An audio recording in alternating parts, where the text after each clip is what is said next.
Très vite, ce dimanche, on va parler d'un petit album sur lequel on est en retard, il faut être honnête, il est sorti le mois dernier, c'est le Gunslinger Spawn, le tome 2 de la série qui met en scène le personnage le plus cool de l'univers de Spawn, en termes de look, en termes de présentation graphique.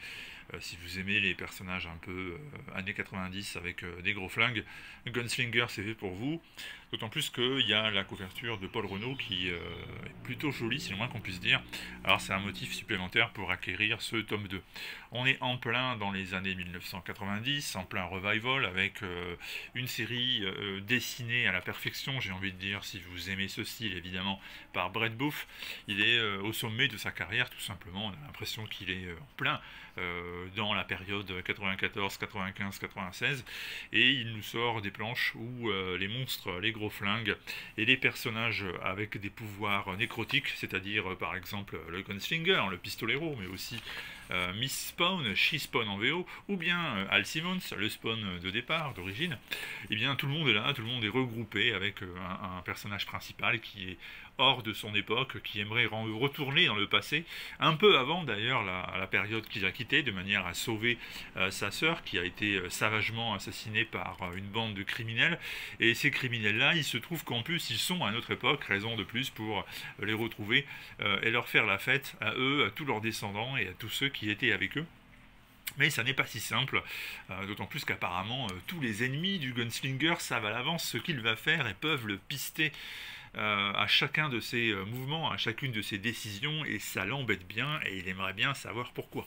Au passage, donc, on va retrouver donc Al Simmons, le Spawn le plus connu, pour une espèce de règlement de compte entre le pistolero et Spawn classique, un peu comme si les deux voulaient vraiment déterminer lequel est le plus fort, lequel est le mâle alpha de la bande. Ils vont se taper dessus, c'est intéressant à voir, c'est bien dessiné.